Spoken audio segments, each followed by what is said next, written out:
What if I told you you can literally eat fire? Yes, literally. In India, Paan is a huge culinary darling that's been around for centuries. It's a snack usually eaten after a meal to help with digestion. It consists of a betel leaf that's wrapped around all kinds of different fillings, like nuts, fennel, cardamom, fruits, chocolate, or even meat.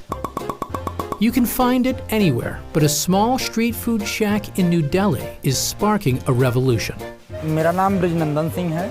हम लोग UP Gorakhpur से हैं। ये तो शुरू हुआ था 1950 से पहले। हमारे दादाजी यहाँ पे पहले शॉप लगाते थे। इस समय मेरे पास पान में फ्लेवर, मीठा पान हो गया, सादा पान, चॉकलेट पान, उसमें जो आपको पसंद होगा अगले को वही फ्लेवर डाल के और एकदम पैक करके उसके मुंह में डालेंगे।